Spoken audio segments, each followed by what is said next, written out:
pas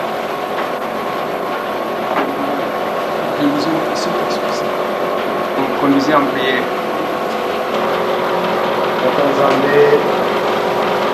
Kukubabalika munyingi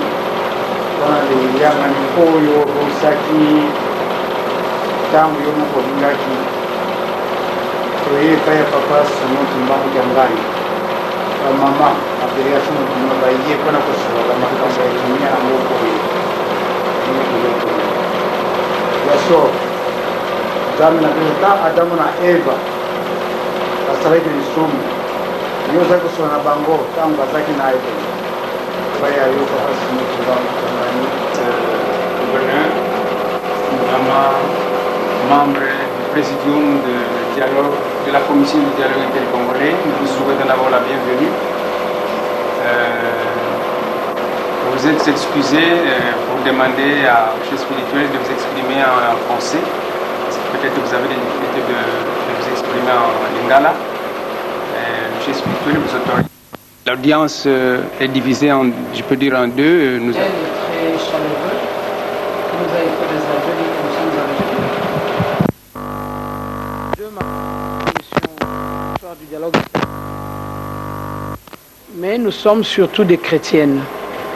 Donc c'est au titre de chrétiennes, faisant la politique dans ce pays, en ce moment particulier de notre histoire, que nous sommes venus vous rencontrer. C'est surtout parce que nous savons que Papa Kimbangu a joué un très grand rôle en ce qui concerne le processus non seulement d'indépendance mais de la libération même de l'homme et surtout de l'homme noir. Et si nous sommes venus aujourd'hui, c'est parce que en tant que chrétienne, nous savons que tout ce que l'homme fait sans Dieu ne réussit pas. C'est pourquoi nous nous sommes dit, il faudrait que nous rentrons vers l'Église, vers les hommes de Dieu, pour que nous puissions savoir ce que Dieu dit de cette période, de tout ce qui se passe en ce moment. Parce que nous voulons absolument que la paix revienne. Alors, Maman Annie Salomou et moi-même, qui suis Maman Chantal Malamba, nous nous sommes dit, il faut que nous allions partout où le Saint-Esprit va nous conduire pour aller découvrir, entendre la sagesse qui vient de Dieu, la parole qui vient de Dieu. Et nous savons qu'à l'église kimbanguiste, il y a une très grande richesse. Le Seigneur a beaucoup travaillé dans cette église. Il a travaillé tout d'abord avec Papa Simon Kimbangu. Papa Diangenda a mis en place l'église. Vous êtes là aujourd'hui pour continuer cette œuvre grandiose. Et nous voulons avoir une richesse qui peut nous aider à aller de l'avant. Le dialogue intercongolais va avoir lieu l'année prochaine, mais nous savons que le dialogue ne peut être réellement dialogue que si les cœurs des gens sont réconciliés. Comment deux personnes qui déjà ne sont pas réconciliées dans leur cœur vont pouvoir parler ensemble et trouver réellement la paix? La paix, il n'y a que Dieu qui la donne. Nous savons dans la Bible que le prince de paix, c'est Jésus-Christ. Il n'y en a pas un autre. Alors, si nous n'allons pas vers Jésus lui-même, nous n'aurons pas la paix. Voilà donc pourquoi nous sommes venus. Qu'est-ce qu'il faut faire? C'est vrai, les gens réfléchissent intellectuellement. Mais pour réellement avoir la solution, il faut entendre ce que Dieu dit parce que Dieu parle. Il faut entendre la sagesse. Et il nous demande de nous confier à lui. Il nous demande également de nous confier à ses serviteurs. Voilà pourquoi nous sommes venus. Donc ce n'est pas une visite politique. Pas du tout. C'est une visite des filles de Dieu à l'église. Pour que le Seigneur nous indique qu'est-ce qu'il faut que nous fassions. Pour que nous, parce que nous participons à tous ces travaux. Nous sommes allés à Addis Abeba. Nous irons certainement encore à l'étape prochaine. Mais nous nous sommes dit, il faudrait absolument que nous écoutions ce que notre Dieu dit. Parce que jusque-là, nous avons l'impression que les cœurs sont très divisés. Même si nous faisons avec toute l'intelligence que Dieu nous donne des très bons projets, ces projets ne voudront rien dire. C'est pourquoi nous sommes venus, Éminence, pour parler avec vous. Le Seigneur a parlé depuis très longtemps par son serviteur, Papa Simon. Il a parlé depuis très longtemps. Il y a des choses qui se réalisent aujourd'hui, mais dont lui avait déjà parlé. En tant que chrétiennes de ce pays, nous sommes informés. Nous savons que le Seigneur a beaucoup parlé. Et nous sommes donc venus auprès de vous qui gardez aujourd'hui cette richesse pour savoir qu'est-ce que Dieu dit de cette période. Qu'est-ce que Dieu dit de ce dialogue. Peut-être que le Seigneur ne voit pas le dialogue. Parce qu'il est Dieu, il est souverain. Peut-être que lui voit autre chose. Mais qu'est-ce qu'il dit pour que ce pays, enfin, nous puissions retrouver la paix, qui est une condition première du développement de ce pays. C'est pourquoi nous sommes venus, vraiment comme des enfants, nous sommes venus écouter notre Père pour qu'il puisse nous parler à travers vous.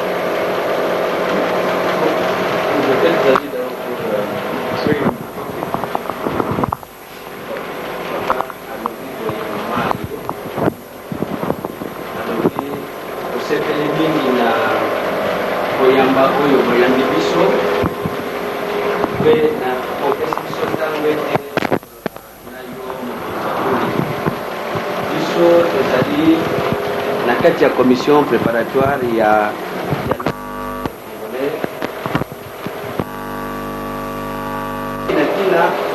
kozala na indépendance na kati na mboka na biso yango nde tomoni ete eloko moko te tokoki kosala soki nini mpo tozwa biso nzambe alingi tosala nini mpo ete kimia eya na mboka na biso. Mama oyo azali awa na ngai toye tolobaki ete tokokende na bisika nyonso oyo esengeli tozwilaki te na bambola oyo lingomba oyo yo ozali liboso na biso ozwi po ete okamba yango wana tosengi ete mbula oyo ezali koya dialogue ekosalema yango kimia ezali bobele na maboko na nkolo Yesu soki toyoki mposa na nzambe yango nde biso tokosalela yango nde tokoyeba meko nini tokoki kosa biso nzela oyo tokoki kolanda tokendaki na moto azali yo moto ozali kokamba lingomba oyo yo olobi nini nzambe alobi nini. Parfois nzela ya dialogue intercongolais yango te kopesa kimia yo nzambe na maloba ya tata Simon Kimbangu oyo ezali na kati na yo elobi nini mpo ete kimia eya na kati na mboka na biso wana nde na mukuse maye auti koloba soki mwa erreur ezali pamba te tozali bobele bato.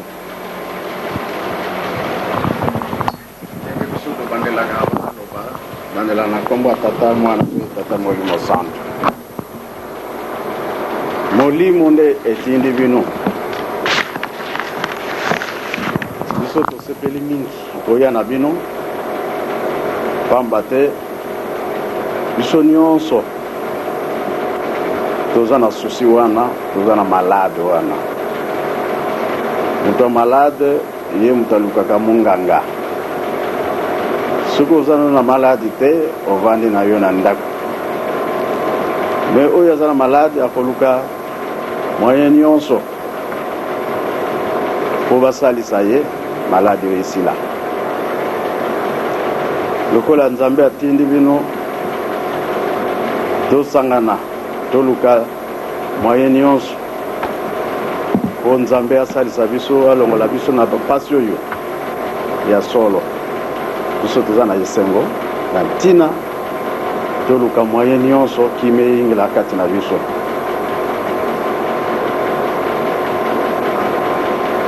Oyo nga na koloba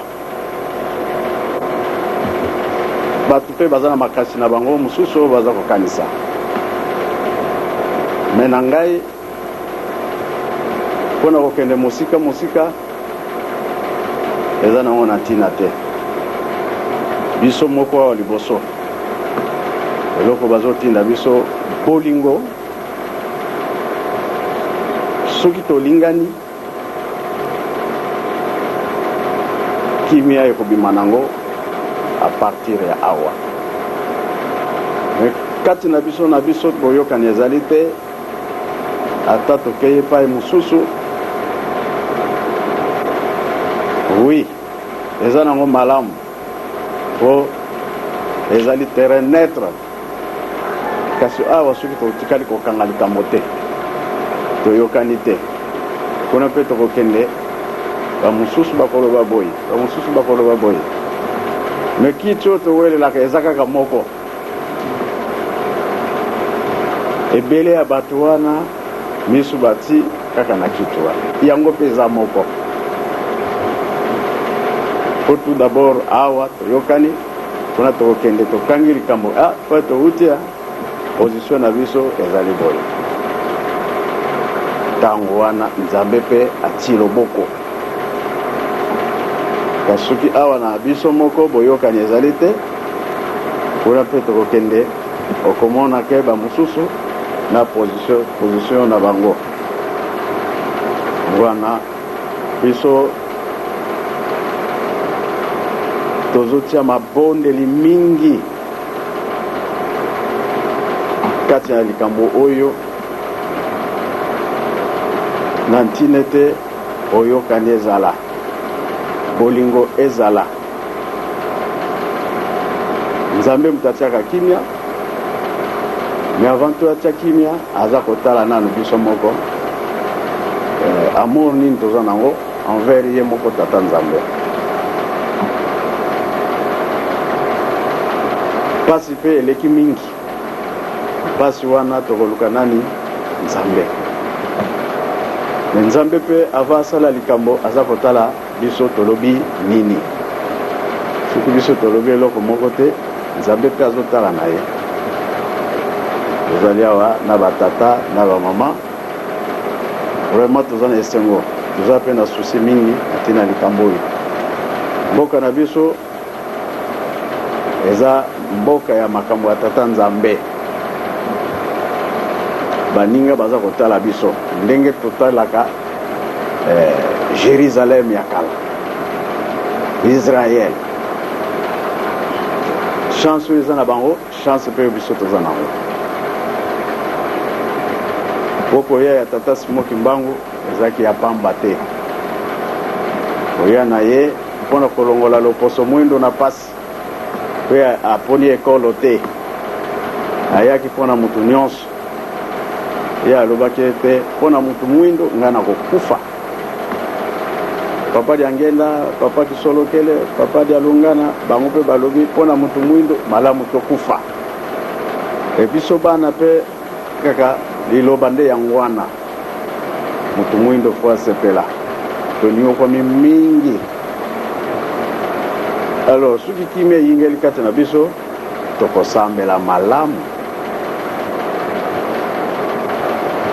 ntango bino boye bokomona ete biso tokosepela mingi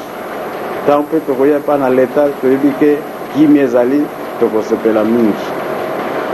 sengeli mangomba nyonso oyo eza na kati ya RDC tozala liloba nde moko totia mokili na biso na mabondeli nde likambo ekatami yango nalobaki ete mutu ya malade nde alukaka munganga biso nyonso toza malade tokoluka nani tata nzambe oyo atia kimia na mokili na biso mokili na biso elingi kobondela mingi po likambo ezali pamba te na biso ndenge toyebeli soki tokomi na kimia afrike mobimba esu kimia yango tozoteya na bandimi na biso ke mabe oyo tozalaki nango na mbulu oyo totika yango ekota na mbulu eza koya te bele etikala na mbulu oyo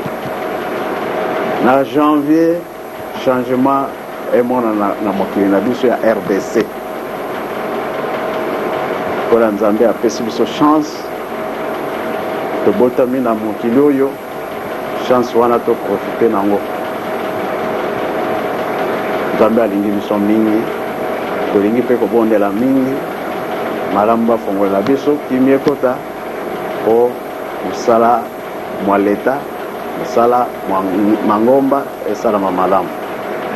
kimia ezali te moyen misala mpe esalama malamu ezali te mpo na nga na termina ndenge wana tozali ebele awa banganga nzambe marirenga na leki liboso kasi liloba na ngai ya moke nde yango napesi na sens que likambo bolobi eza ya solo tolekisa bokonzi ya nzambe liboso kino nde ingeli kati na biso kizeko papa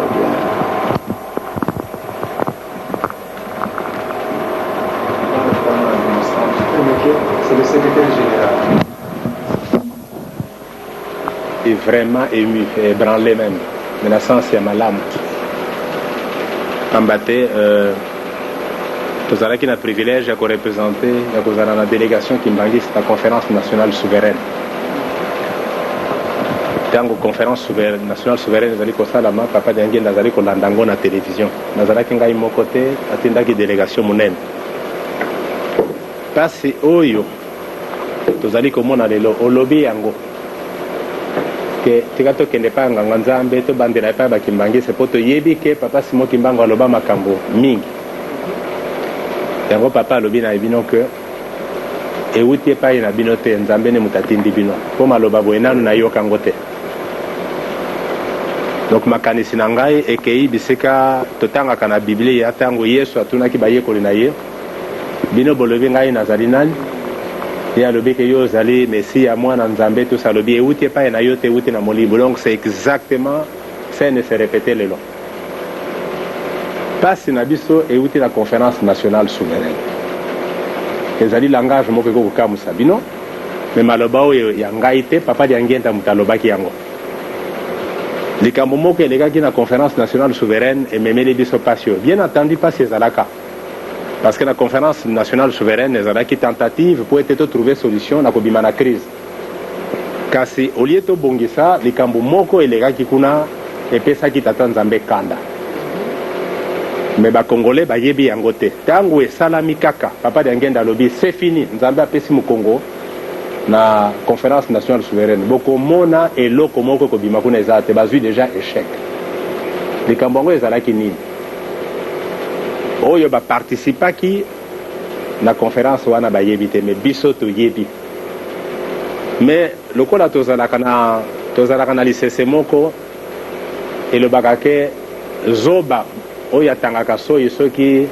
mandefu ebimi ye bato mayele baseki c'est-à-dire que moto ya zoba alobi likambo ya valeur kasi bato mayele bazwi yango valeur te balobi aza koloba na biso babétise mokili oyo mama ya papa Simon Kimbangu. C'est-à-dire que quelle que soit religion ozali okoki kozala na yo catholique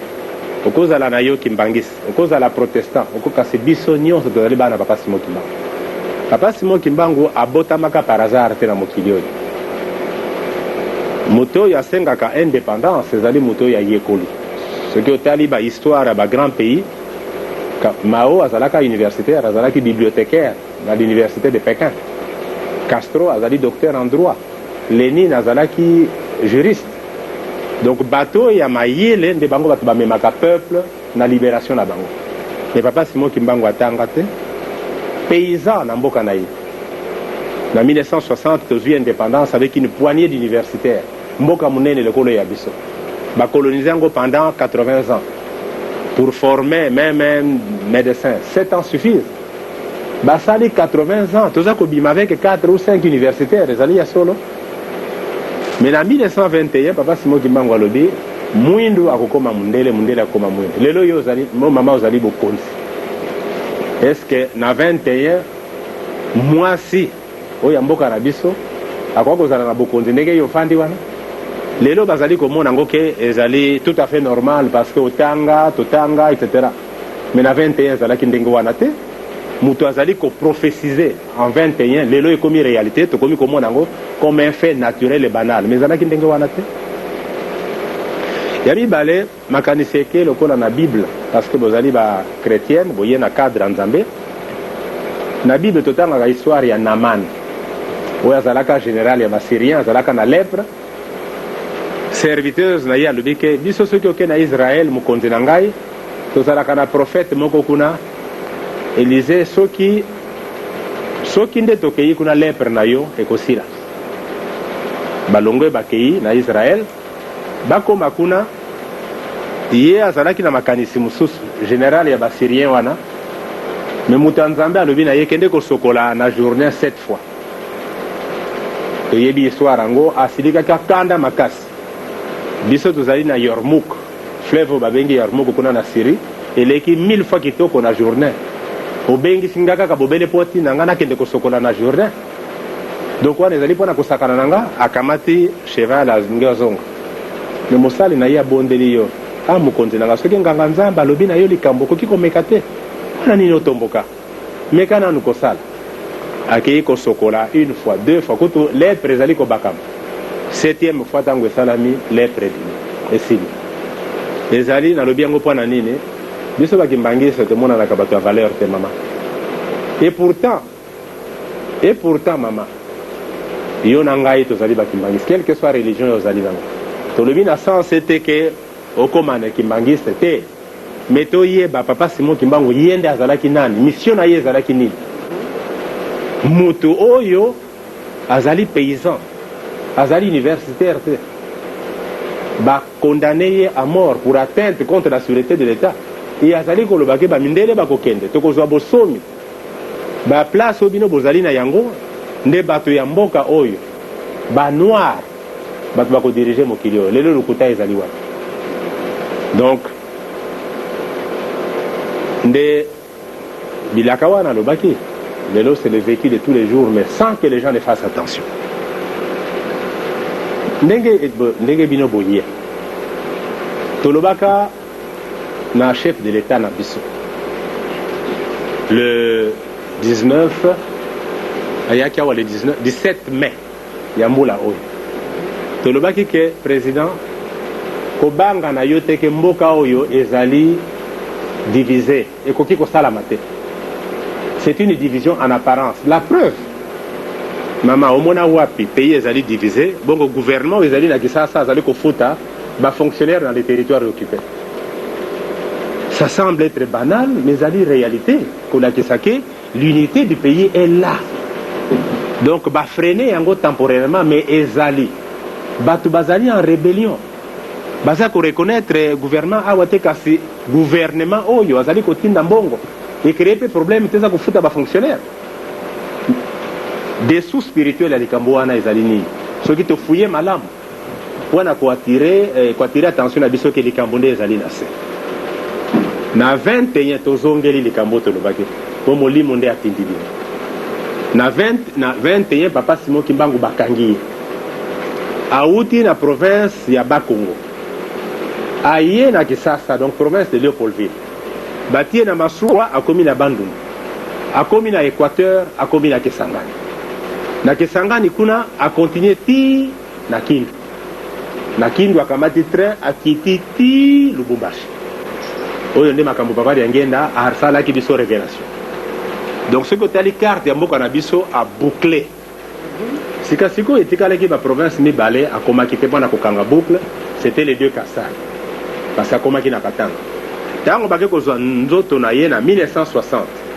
basali circuit bakomplete circuit oyo ezangaki na 21 balongwe na Lubumbashi baye na Ilebo bakoti na Kasai batraverse Kasai mibale ti na Bandundu la boucle papa de ngenda lobaki na biso ke ata centimètre carré ya mboka oyo bakoki kolongola yango te yango wana ozali komona c'est ce qui explique que rébellion éclatement ezali kasi bango moko bamoni inconvénient que gouvernement ki sasa afutaka bafonctionnaire na baterritoire wana ezalaka te ya soki peuple alandaki malamu te tokosenga tokoluka bandu wana topesa bino botala ye alobaki ke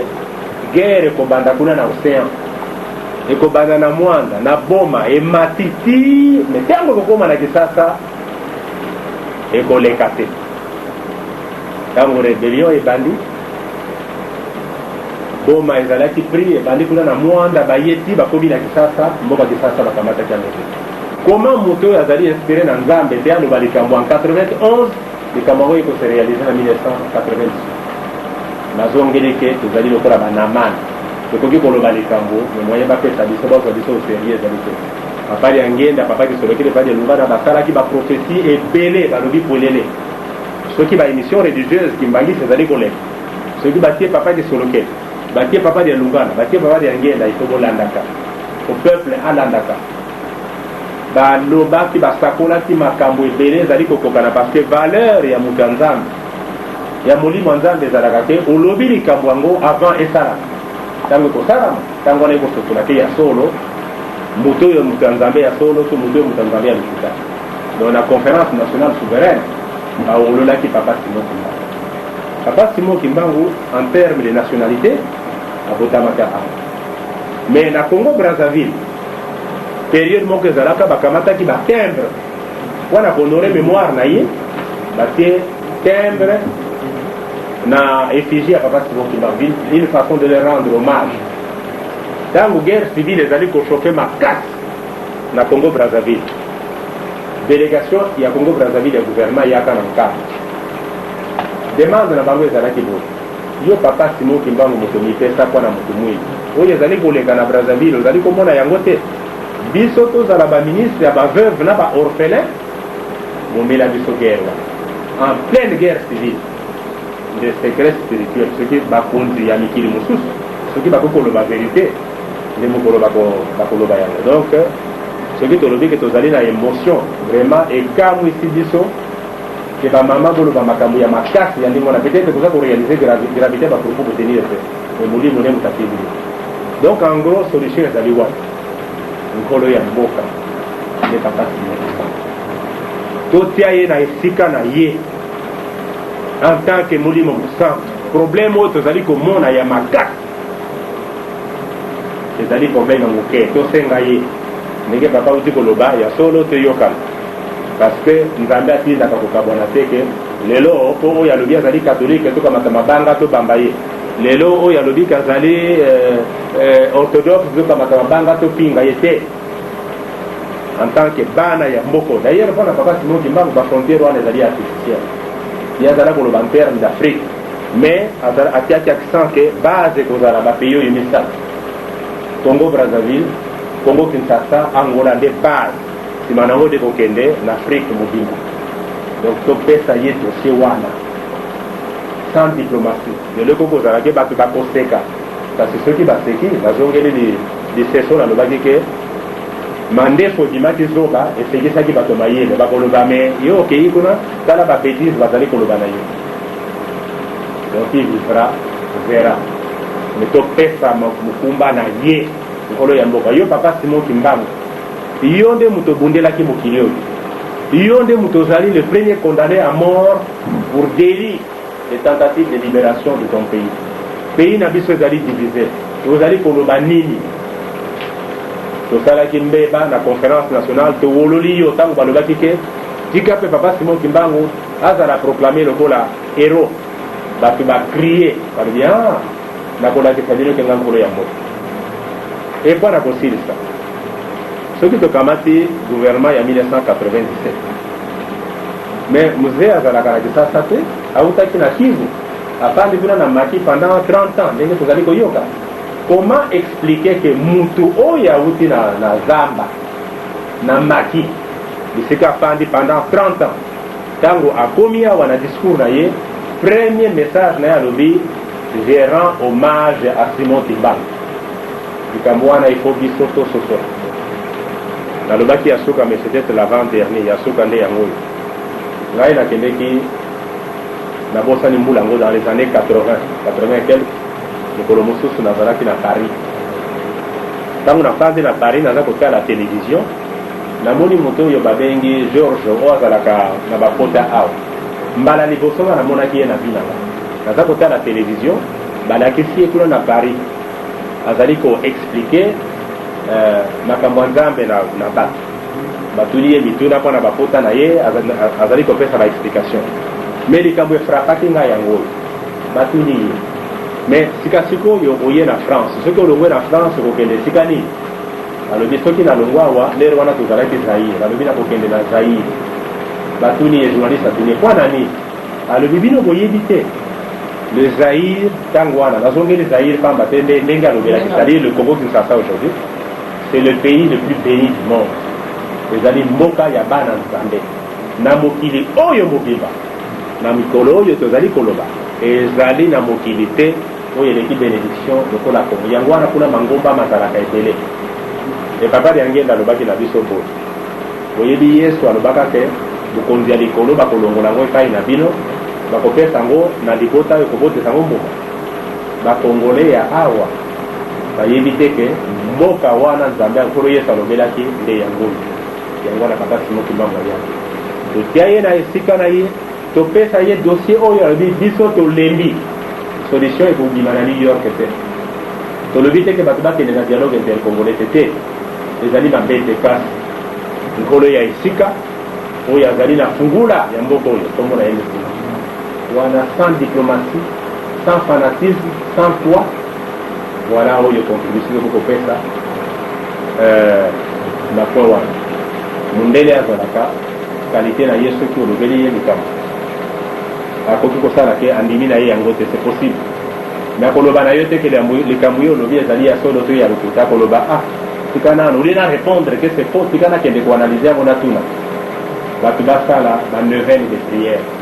basala ntubela neuvaine tosalaka ngo na mangomba maso kasi mpona kozwa réponse na nzambe yo uti kosala ekobo yo ozali na magie na yo ozali na chaîne okende kosenga na nzambe nzambe akolakisa yo te tose débarrasse na biloko wana toke kosala ntubela parce que lisumu balongolaka ngo na ntubela nga nabebisaki nasalaki ekobo nasalaki boye tata nzambe alimbisanga tokoti na programme ya prière totuli nzambe tokendeki epai mpona mokonzi ya bakimbangisi alobi na biso nkolo ya moko oyo Simon Kimbangu soki totie na esika na ye problème ezalaki monene ekomi moke tozwi solution biso moko bato ozali kosala baprolongation po ete guerre oyo ekontinue oyo ebomili biso déjà plus de 3 millions ya bacompatriote na bozozala biso e ya suka ndenge alobaki mpe mokonzi azali chef de l'état azali ezali okokofanda na ebonga wana te soki papa Simon Kimbangu apesi autorisation nasilisi bona komba tata mwana mpe mosala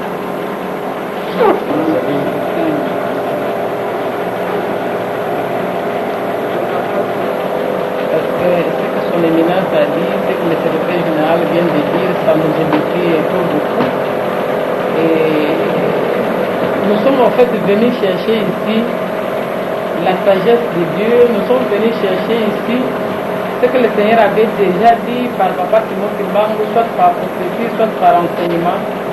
Ce que nous allons vous demander encore après ces explications ici, concrètement, qu'est-ce que vous nous conseillez de faire? Parce que, à suivre ce que le secrétaire général vient de dire, à la conférence nationale, les peuples congolais réunis en conférence ont posé un acte qui n'a pas plu au Seigneur, c'est-à-dire en d'autres termes, ils ont eu c'est l'homme de Dieu. Alors, nous savons que Dieu, il faut une réparation. Vous confessez et Dieu vous pardonne et puis le Seigneur vous montre les chemins à suivre. Or, ce litige-là, c'est que nous avons compris, demeure jusqu'à aujourd'hui. Et peut-être nous sommes convaincus, après les explications, nous venons de vous suivre, la colère de Dieu part aussi de ça. Qu'est-ce que vous devez nous conseiller? Nous sommes venus ici, nous en intellectuel, dans la commission, on a réfléchi, nous avons dit, bon, mettons un peu la réflexion ici. Allons voir ce qu'il faut faire sans la réflexion. Et nous sommes contents quand le secrétaire général dit que Papa Simon Kimbangu n'a pas étudié, mais c'est ça déjà qui s'élève pour demander l'indépendance. C'était le signe de Dieu. Donc nous voulons ici, Papa, aider-nous, proposer-nous, parce que vous connaissez beaucoup de choses. Et nous sommes convaincus que vous avez encore beaucoup de choses à nous dire. Si nous pouvons rester avec vous jusqu'au soir, nous allons apprendre beaucoup de choses. Donc, parce que là, je vais ajouter par rapport à... Je me suis posé la question. Voici. Et j'ai suivi, ou j'ai plutôt lu dans les journaux, peut-être, où on parlait de vous. Vous êtes né le jour, pratiquement à l'heure où il mourait. Et que ce soit vous aujourd'hui qui êtes à la tête de cette église, ce n'est certainement pas un hasard. Et de deux, c'est le quatrième. Je ne suis pas kimbanguiste de nom, mais je suis kimbanguiste comme le secrétaire général l'a dit, parce que je crois que le prophète, là, il n'y a pas de doute, celui qui le doute n'est pas croyant. Donc celui-là, c'est un serviteur de Dieu,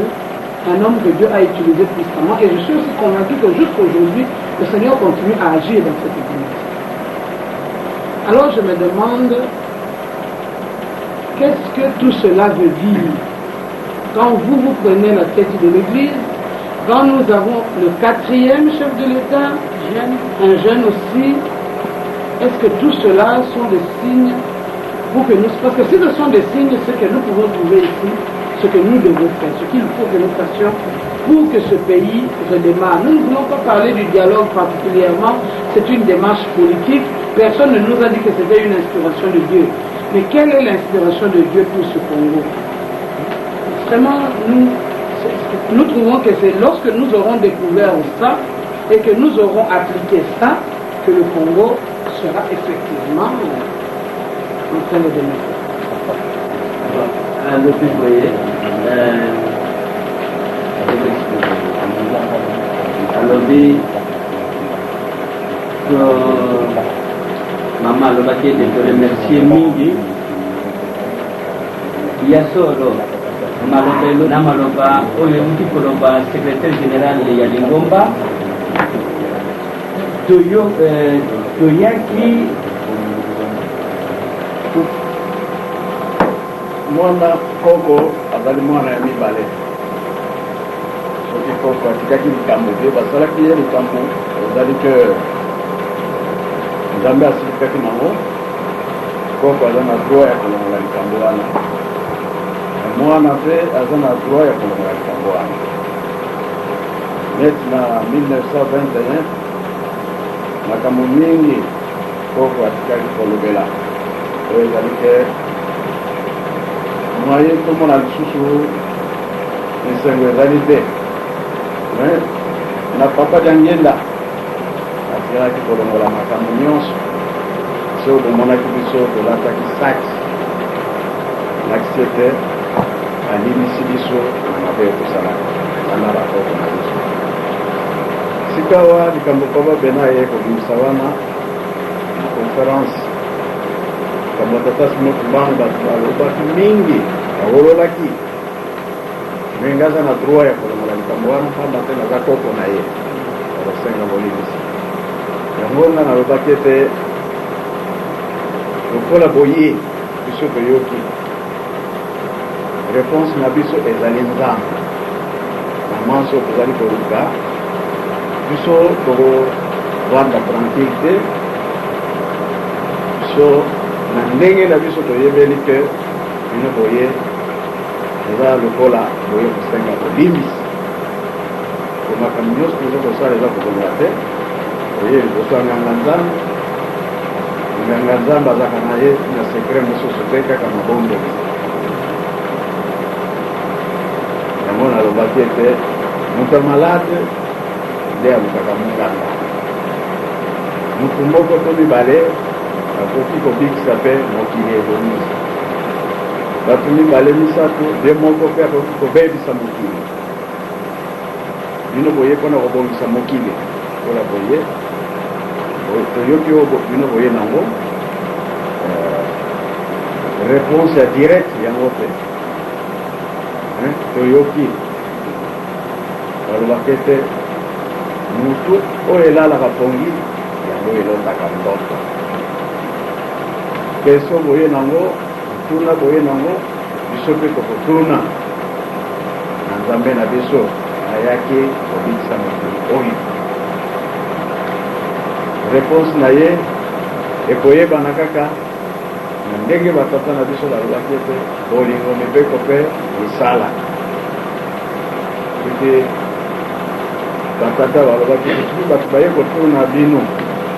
tata na bino atikelaki bino nini ye alobaki réponse tokopesa bolingo mibeko mpe misala soki bolingo ezali nini ekoti na mwana biso soki bolingo ezali te nyonso tokosala pasi kaka wana ezali sekret na biso kaka mabonde oye na likambo ya kitoko soki oyambi bino biso mpe tosepeli oye koluka lobiko ya mokili na biso biso tosepeli mingi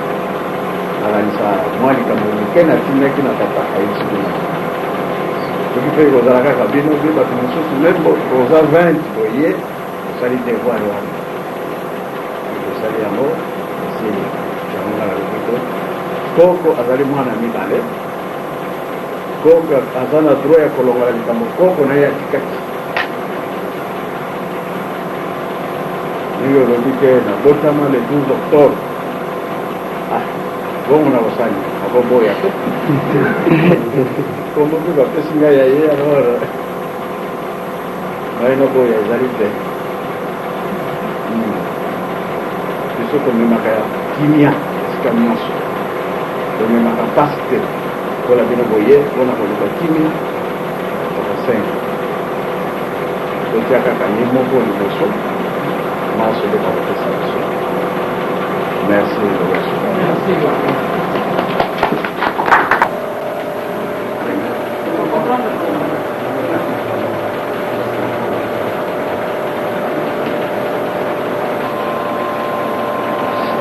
serviteur de Dieu. On a trop qui nous a considéré le bon milieu.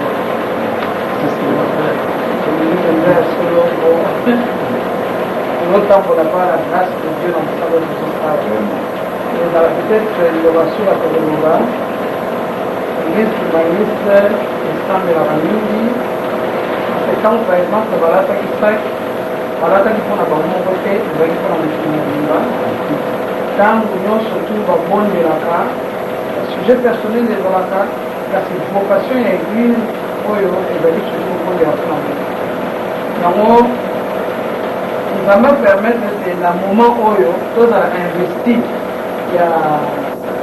mwa titre moko officiel na misa donc tokoki koloba mpe na place ya bakonzi ya mboka kosenga officiellement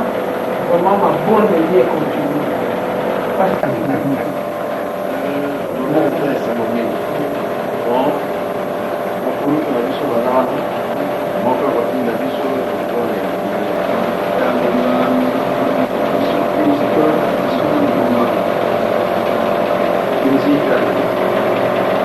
makambo mingi nani ayibaki nde mokolo ya lelo oyo osalaki mozika likambo oyo batunaka yango te me bango bazwi nguya baye batuna tata asomeni na bango secrétaire général asomeni na bango biloko nini zanyi biso na babuka na biso soko mpasi ye na mboka balkonsanaka okenda na tombo na cimetière ya mokonzi na bango munande bakoloba likambo ndenge nini mpasi yili bango likambo nini bakosala na sika wana yango bibango bayi biso baafrikain na bamundele 5 continent toyibi twapasikaza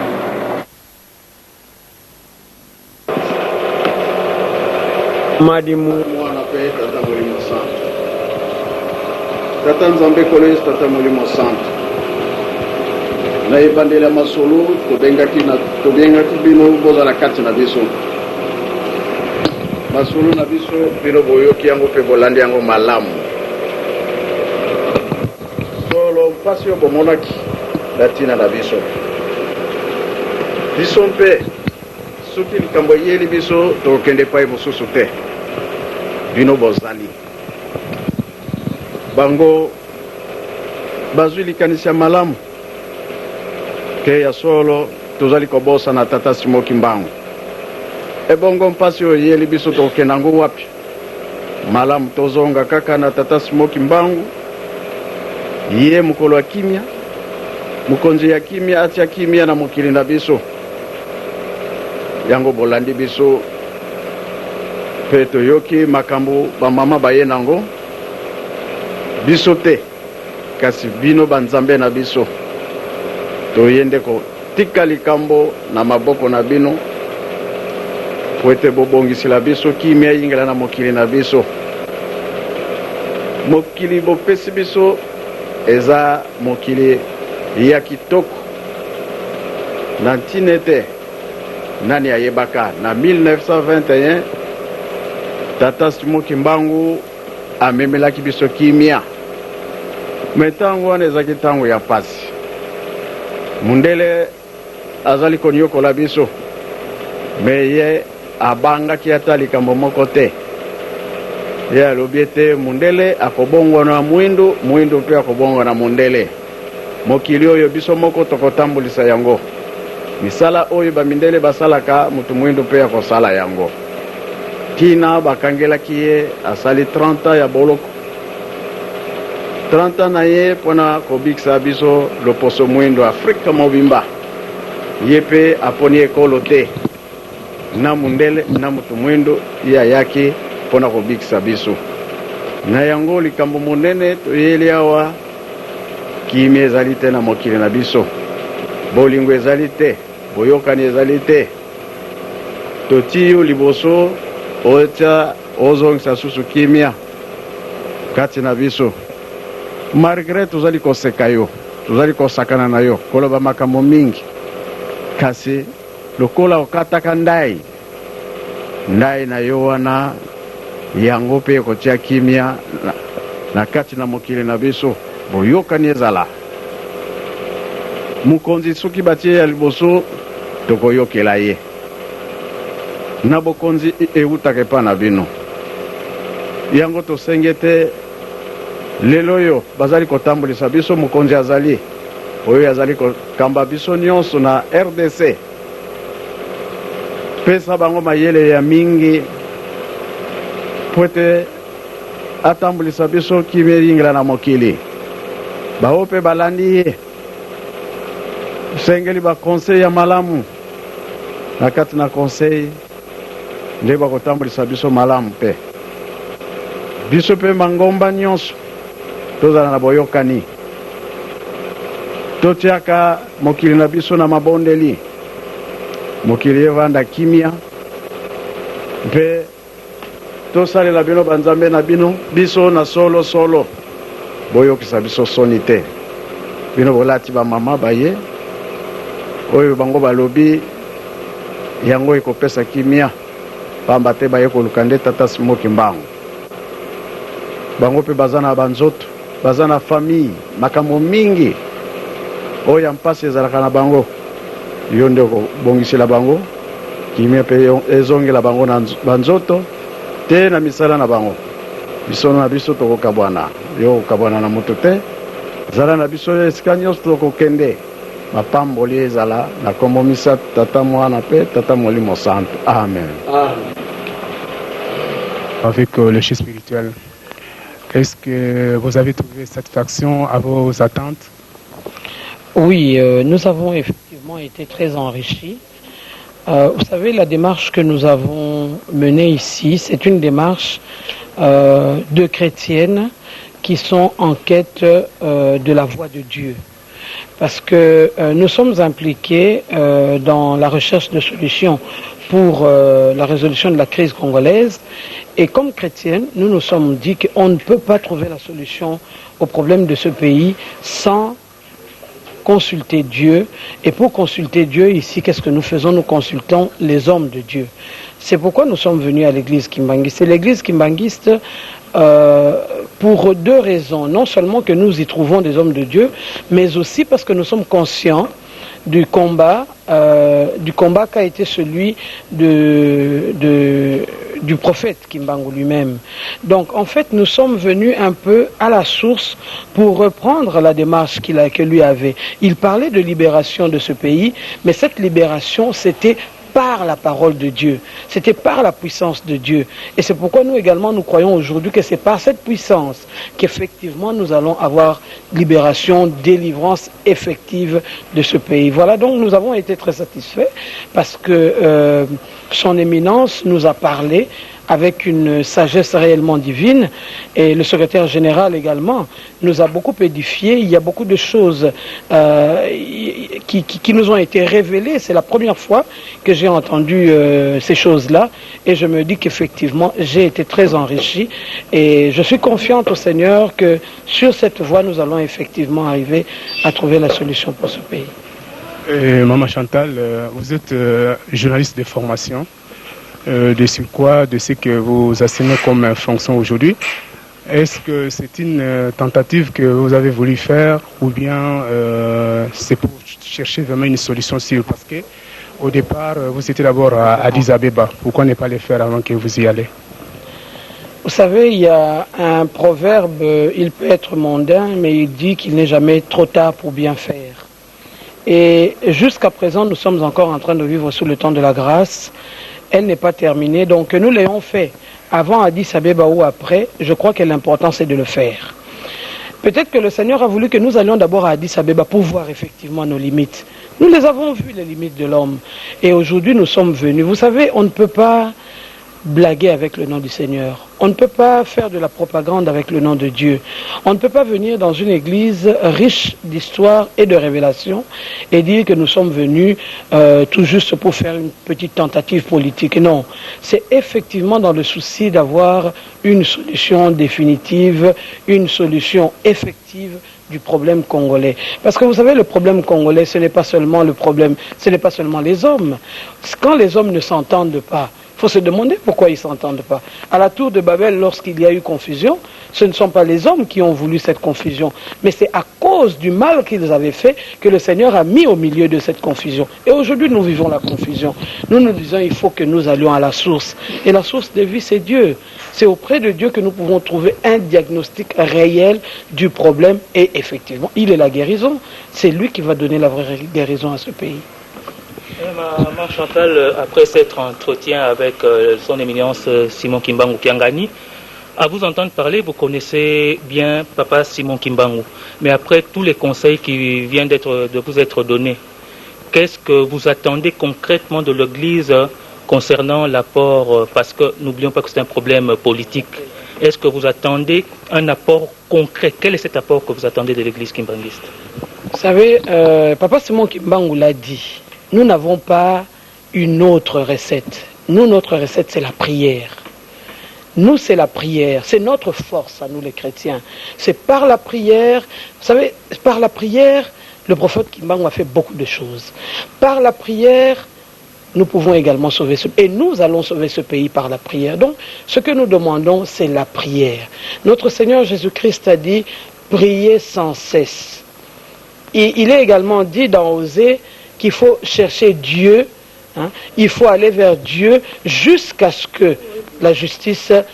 pour vous apparaisse. Donc nous allons continuer à prier. En fait, notre descente ici, c'est également pour demander aux frères et sœurs de l'église kimbanguiste de persévérer, de continuer dans la prière, parce que c'est cette voie-là qui est réelle. C'est celle-là qui va apporter la vraie solution.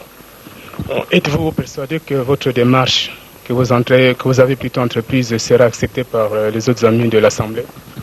Non, effectivement, là, je voudrais souligner que ce n'est pas la démarche de l'Assemblée. C'est une démarche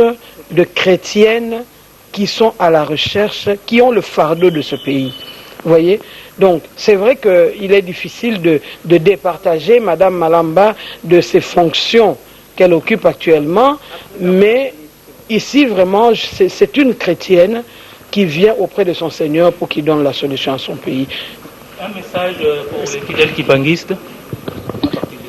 Oui, le message pour les fidèles kimbanguistes, c'est qu'ils continuent comme l'a fait jusqu'à la fin de sa vie sur cette terre le prophète Kimbangu. Il ne s'est arrêté à aucun moment pour prier et lutter pour que la délivrance, pour que la liberté soit effectivement celle des Noirs. Parce que ce que nous allons acquérir ici au Congo va rejaillir sur toute l'Afrique. Ce sera comme l'huile sur la barbe d'Aaron, ça va aller jusque dans toute l'Afrique. Donc nous ne devons pas nous arrêter, parce que ce que nous sommes en train de faire, si on ne l'entend pas aujourd'hui, en 1921, on ne l'a peut-être pas entendu. Mais aujourd'hui, nous revenons. Et si on ne l'entend pas aujourd'hui non plus, eh bien ça reviendra jusqu'à ce qu'on entende cette voix. jusqu'à ce qu'effectivement on donne le Congo au Seigneur.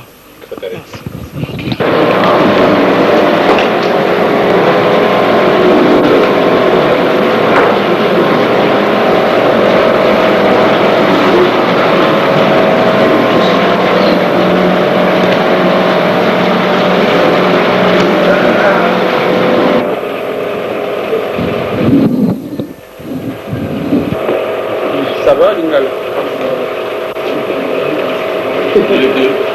Bon, alors.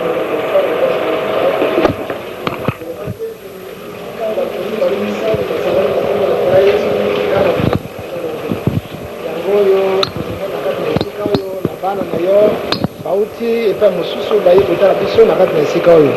tika ete mayebango baye na yango yo oyebi ozala na biso na ebandeli kina na suka na kombo na tata mwana mpe molimo santu amen.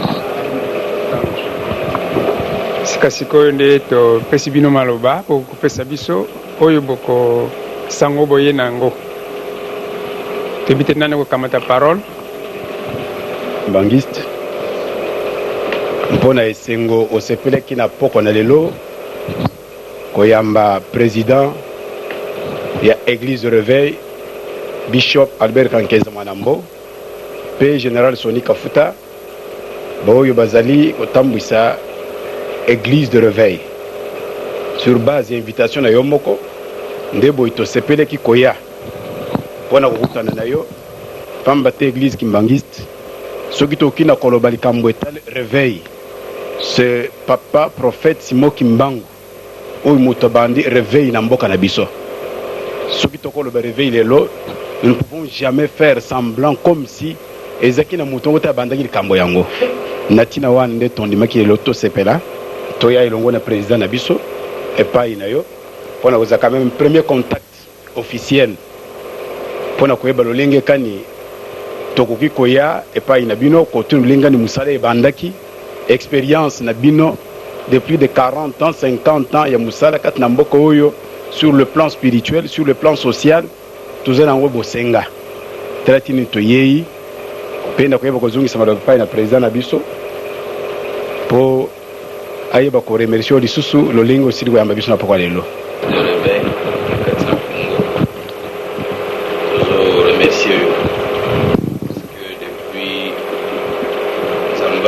élevé yo na place oyo tokomaki mokanda ya kofélicité yo mpe tosengaki tokutana tosala connaissance toyebana yango wana towana esengo mingi lelo na moninga na nga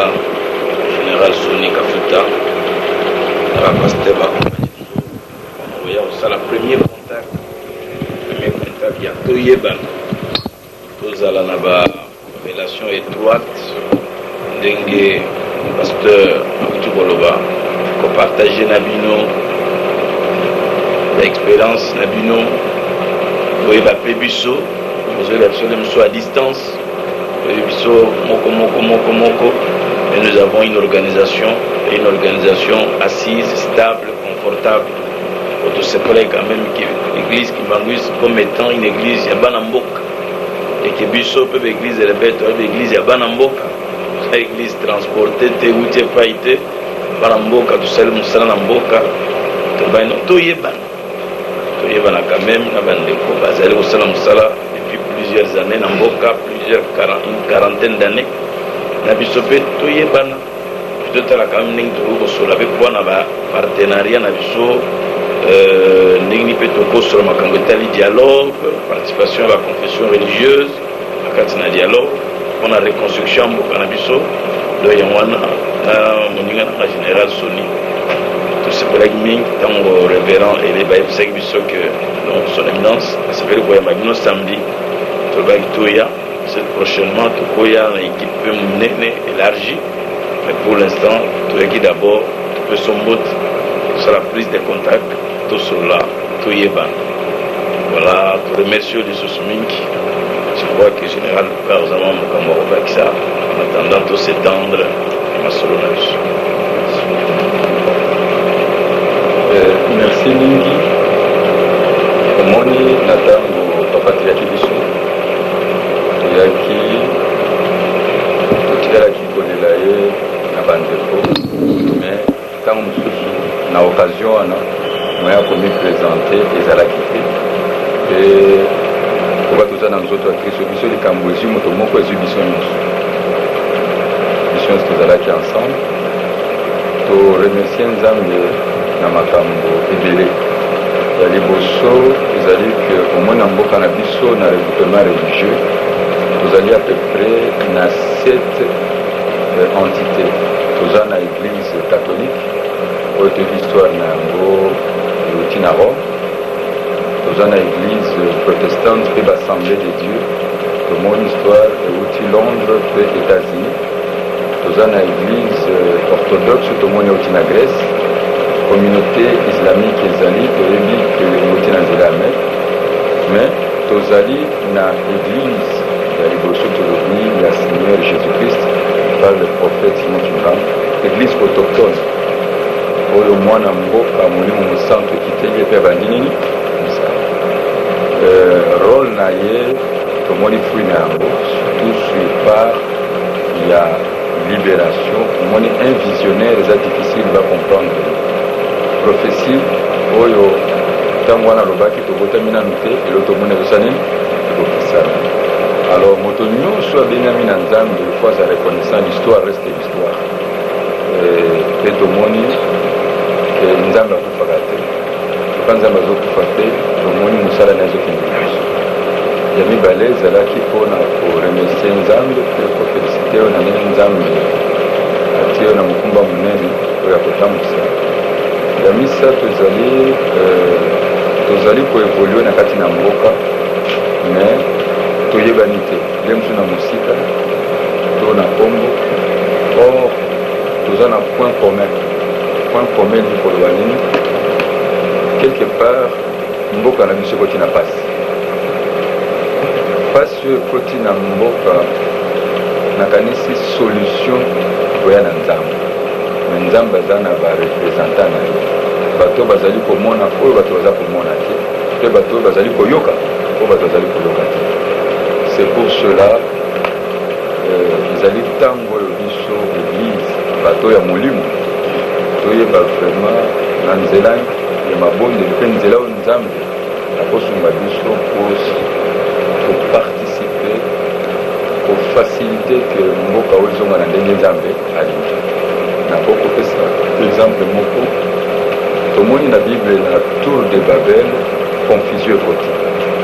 mais confusion ekotaki mpo na ntina ezalaki na mabe oyo nzambe asepelaki nango te nde akotisi nini confusion moto na mokili moyen apesa solution ezalaki okola tozokroire ke solution ekouta na nzambe ifo torecourir na nzambe yango kasi prochainement ntango nzambe akopermettre biso ntango tomoni bakonzi balobi ifoki baeglise eparticipe na dialogue quelque part là tozali bachrétien me bacongolais toza bachrétien bacongolais tokoki korapele histoire te tomoni mpe moko ya kufa ya prophète ezalaki mpona libération nini ya mboka oyo incompréhension ya vision na message nzambe asa nini apesi meloba mosali na nzambe ekosa nini ekokisana alors c'est pour cela tomoni ke likambo concerne d'abord biso baautochtone na biso mpe baautochtone eza na ordre nzambe asalaki lingombo esali nini ebandaki na ntina nini ya réveil yango surtout eza préoccupation na biso parce que par na biso ya responsabilité mpona unité nationale faisons mpona réconciliation nationale ezala po ete kimia ezonga en tout cas na nzela na bato ekoya te ekoyaka na nzela nini ya nzambe soki bato wana bakoyoka bato oyo baza komona oyo bango baza komona te mpe bazali koyoka bango baza koyoka te na sens wana nde nalingaki vraiment koremercie mingi ndenge oyambi biso tika ete nzambe azwa lokumu prochainement nzambe asunga tosolola davantage nzambe pamba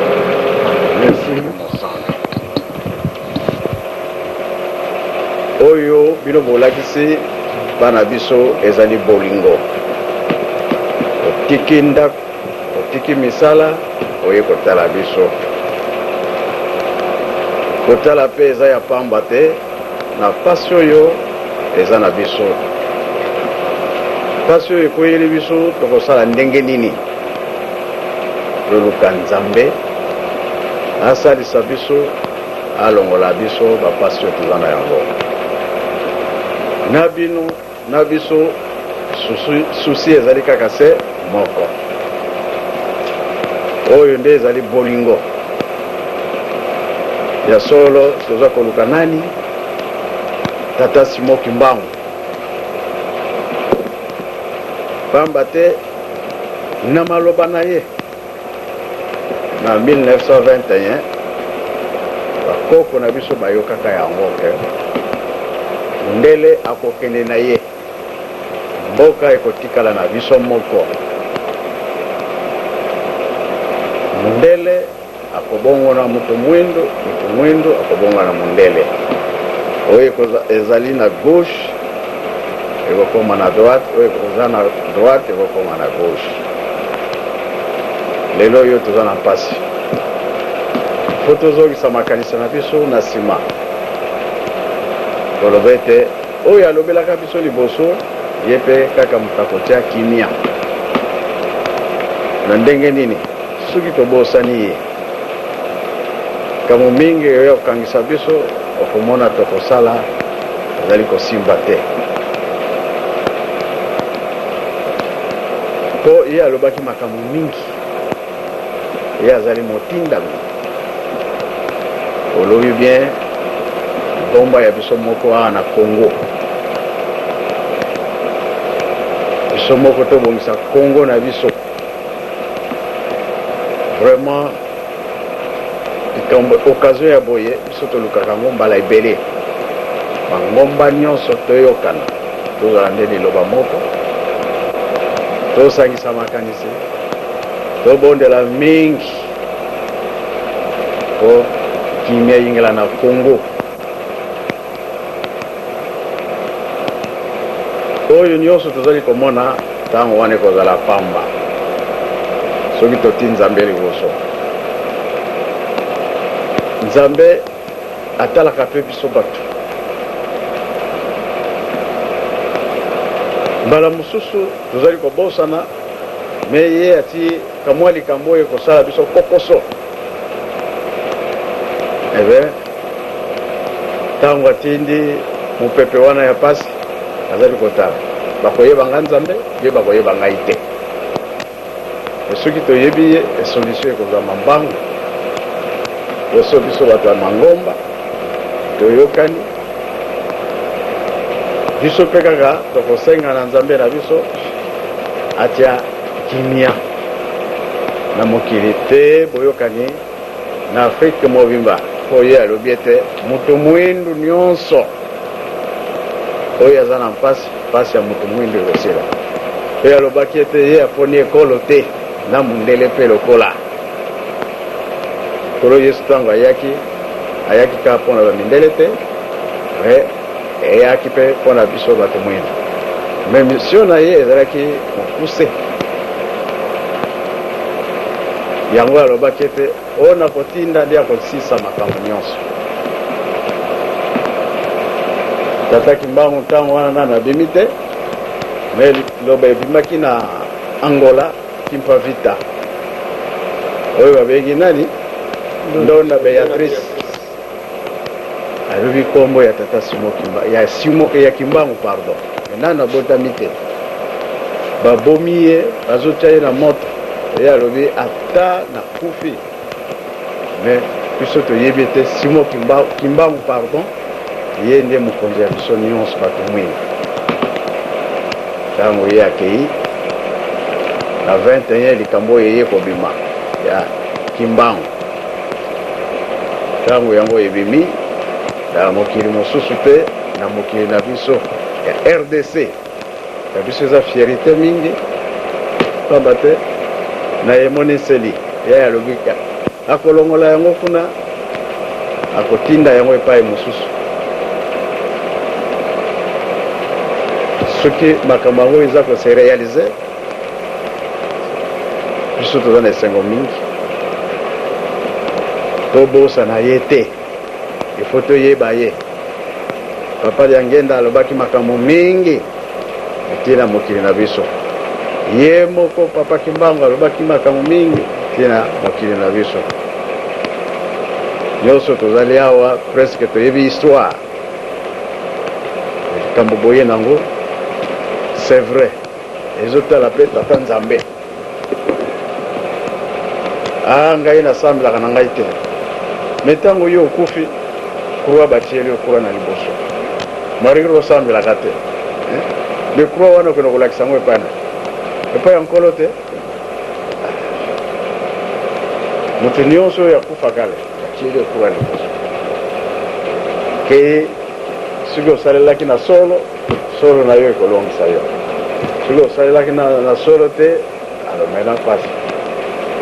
na likambo ya tata Nzambe oyo eza nango likambo moke ebandela na biso bato osambelaka ntango biso toti bolingo maintenant ntango tosengi epai ya Nzambe akoyoka susi na ngai biso toza na fête le 24 décembre oyo babelge balobeki ete Simon Kimbangu ngomba na ye ebimi libanda toza na mposa bato ya leta bato ya mangomba tosangana tozala esika moko fale nga nabimisa yango me soki naza kobimisa yango na ntina ya pasi toza na yango réunion tozali kosala eza kobonga te peut-être na liyangani wana biso nyonso tozala kaka na liloba moko ya kosenga kimia ya mokili na biso mabe to malamu eza malamu oyo bakozwa moye bakoya na nkamba baye oyo bamonike moye ezali te baye awa parce que fete eza ya biso bakimbangiste topesi bainvitation alors bino mpe boza bana ya Kimbangu alors toye kosambela catholique, protestant, musulman na mangoma mosusu toinvite bino totie mabondeli totie makambo wana na kati kimia ya mokili na biso bakonzi baza kosala lelo bazala na kimia osi soki kimia ezali te pasi na pasi olingi basala makambo ya kitoko mais entre temps kuna motungisi ezali peuple eza na sengo te alors bino mpe bakonzi ezosala pasi mingi na moto moya kosala malamu ezali te wana nalobi mingi mais na nyonso ezosenga bolingo boyokani tolela na ye moko tata Simon Kimbangu abimisaka liloba na ye oyo ya kimia ye moto abandaki yango tozonga lisusu epa na ye soki tosalaki ye mabe ntango papa Liangenda azalaki asengaki likambo ya kolata saki mpona kosenga bolimbisi ya mokili mobimba lisumu ya Adamu Eve mpe masumu nyonso euti koleka kosengelaka yango bolimbisi alors ndenge na bomboka tolobaki ete koko azali mwana ya mibale ngai bapesinga nkombo ya Simon Kimbangu soki mbeba tosalaka epai ya tata Simon Kimbangu naza na droit ya kosenga mpe bakoyoka batata na ngai bauti kokende soki likambo ezali bango basilikaki oyo tosalaki bango mabe mwana mpe aza na droit sengi mpe ayoki et pourquoi pas lelo balobi nazala liboso ya lingomba biso nyonso tozwi likanisi moko ya kolobela mokili na biso yango tokosangana tolela likambo wana topesa yango na maboko ya tata Nzambe kimia yingila kati na biso peut-être bamute baza wana soki bakokomplete papa Nzunga saye papa Samba papa Asumbe papa Lusadila mpe azali papa Ben azali mbala mosusu boza na liloba ya kokomplete ngai natelemi nano wana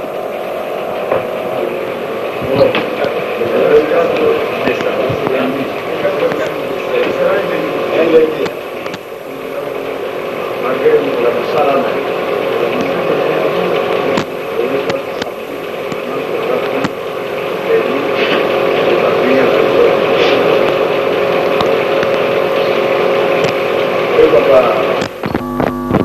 Merci. C'est-à-dire que on va lever que yo sur le but déjà. Donc on va y aller makambo. Kaka nensete yo totiaka na ba te nakanisi likambo oyo abimisaki liloba ya liboso oyo koya eza koya liboso ye alobelaki yango deja vraiment tobosanaka ye te biso mpe tokobosanaka bino te na mosala monene oyo bozali kosala nzambe apesa mayele ya mingi mosusu ekoleka omba te soki kimi ezali motu nyonso akozala ne libre ya kosambela kasi lelo soki balobi ke couvre feu estce mabondeli kotambola so malamu otambola malamu te motu nyonso azowelela le akoma noki na ndako po likambo eza na mboka mais sikawa tozomona ke bato nyonso bazala bango calme bazoteka na bango bazolia na bango bazobondela eloko toza koluka nde yango wana mais tokobondela makasi po ete pasi esila bozwi likanisi ya malamu toza kolanda ngo meme na radio ke leta azali kosenga bato ya nzambe basambela vraiment eza malamu po ntango mosusu mpe biso tolekisi mabe bato batosambelaka leta ntango alobi likambo ezali biso nyonso matoyo efungwami tomipesa mbala mosusu tosalaki mbeba merci tozongisi naloba epa na bino na biso toyambi bino mpe lokola ndenge bolobi ke oyo kozongisa matondi na esika oyo eza makasi obosanaka biso mpe to na mabondeli otiaka biso mpe mabondeli merci beaucoup.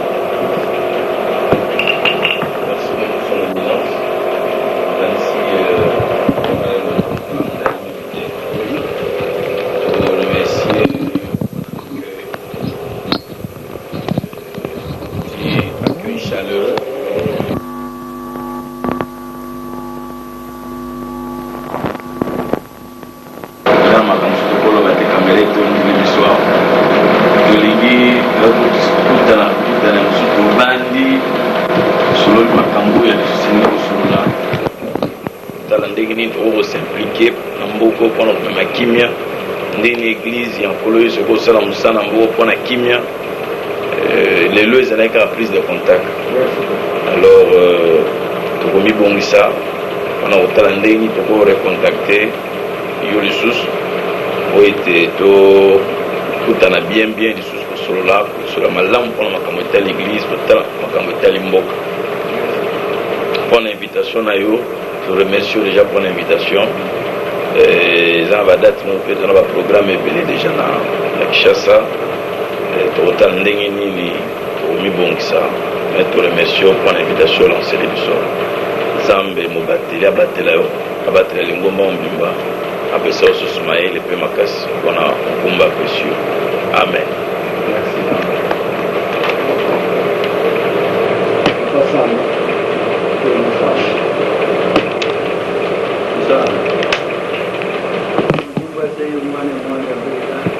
mingi bino bato bopesi biso mokolo ya lelo po ete tosangana tosolola na likambo ya bino banzambe na biso tala bolingo monene batata na biso balakisi epa na biso batiki misala batiki bandako baye kotala biso po ete oyo toza nango mposa topesa nango epai ya yo tata nzambe obongisela biso ebandeli ya masolo na biso tosengaki ete ezala na biso mpe osalisa biso na manso toye nango bino mpe boyoki yango susi na biso nini tia kimia na mokili na biso ya RDC tia kimia na Afrika mobimba mpe mokili mobimba na yango lokola tozali kosenga mpe kolela epai na bino mosusu azali te kaka bino nde bokotia kimia kati na biso pesa mayele epai ya bakonzi na biso bazali kobunda ete mpo batia kimia biso mpe na mangomba totikala nsima te topesa maboko tolela na nzambe na biso okitisa kimia kati na biso tata Simo Kimbangu yo moto monaka makambo ekoya liboso yo olobaki na bamindele mpe bakendaka na bango mpo mokumba etikala na biso moko tozotambulisa mboka na biso kasi biso na biso bolingo ezali te tia bolingo na kati kanisela motu nyonso aloba ete ya solo nzambe akitisa kimia na mokili na biso pamba te mpasi eleki bamosusu kuna baza kokoka kosangana te kotango nyonso baza ya kokabwana baza ya kopanzana mwa basangana ezali te mpona mpasi me biso awa mwa kimia ezali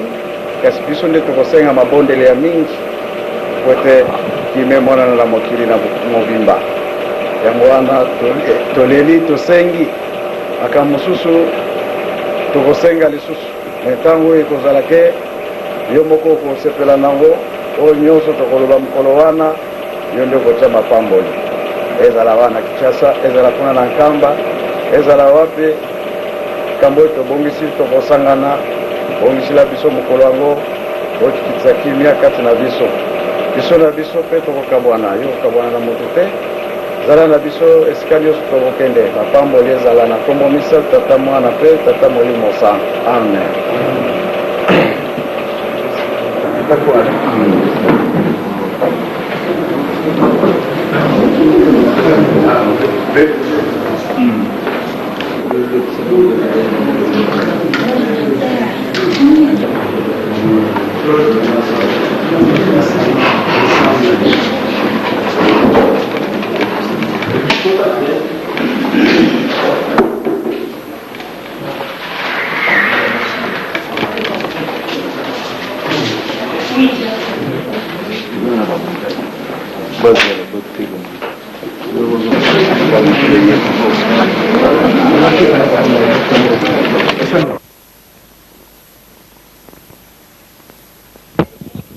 À distance,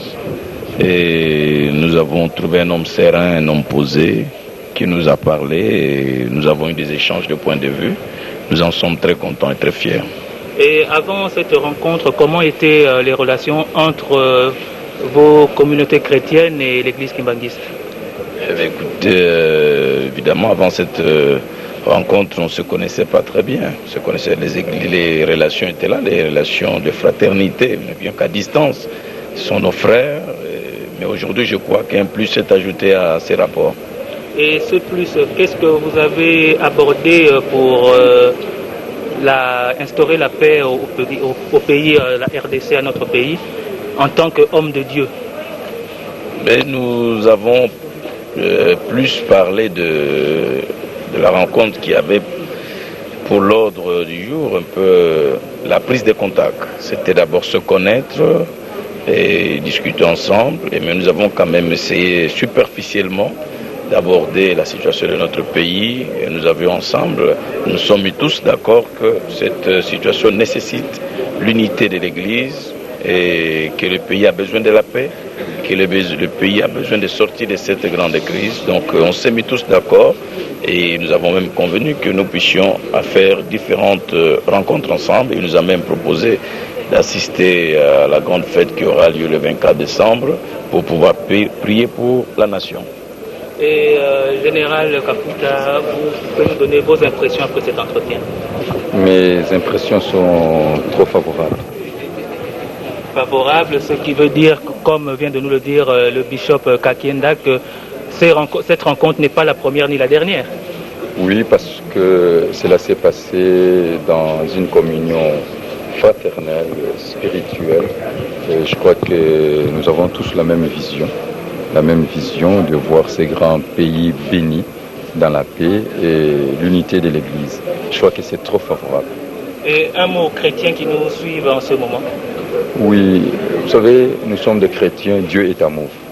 Que nous soyons unis dans l'amour, dans le travail et en gardant la loi de l'Éternel.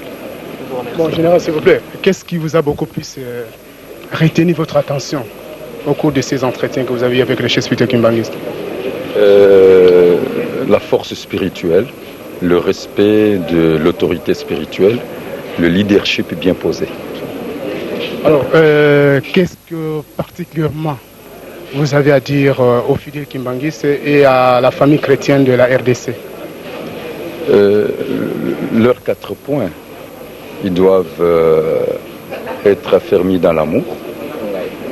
qu'ils continuent à garder la loi de l'Éternel, à faire de bonnes œuvres et surtout à respecter l'ordre établi par Dieu. Parce que la force d'une église, c'est la vision et le respect de la doctrine. Donc qu'ils demeurent dans leur doctrine. En général, moi j'ai une question à poser. Vous avez été élevé au titre d'ambassadeur de la paix en Afrique centrale. Effectivement, vous êtes un meneur d'hommes, vous prêchez l'amour, vous êtes un homme inspiré. La paix, vous l'avez toujours chanté, la paix, en RDC, et vous l'avez toujours dit que ce n'est pas un problème d'armes, ce n'est pas un problème d'acharnement de guerre, mais c'est la prière. Mais ici, son éminence Dianguène n'est cessé de dire que la paix en RDC, en Afrique, et même dans le monde, ne réussira que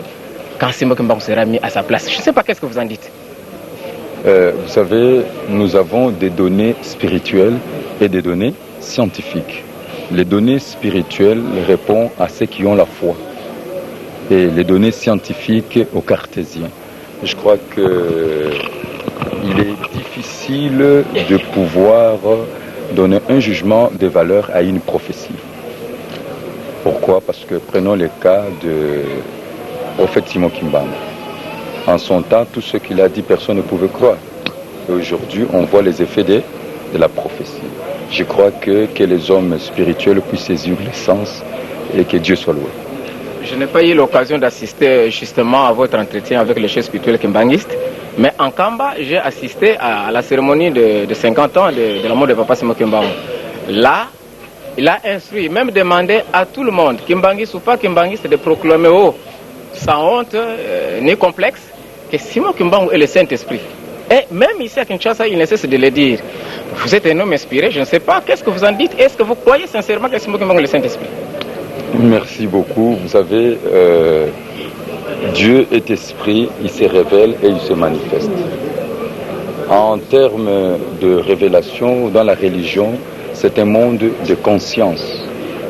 La révélation, c'est comme un rêve qu'on a vu. Personne d'autre ne peut y croire, mais vous-même, vous croyez à votre rêve. J'ai mes convictions spirituelles. Jésus-Christ est l'unique sauveur et Seigneur, il est le véritable Dieu. Et le Saint-Esprit est en moi, je veux avec lui. Nous vous remercions.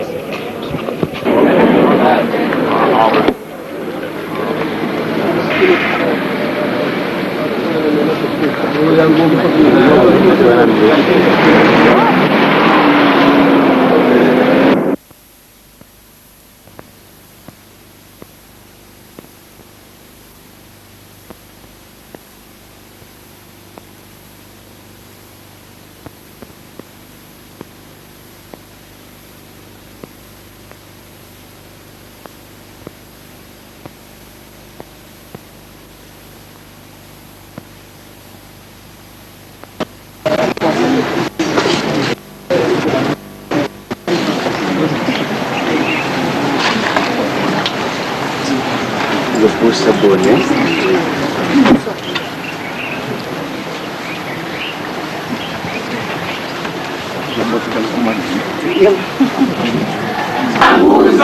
Tokotika la banani.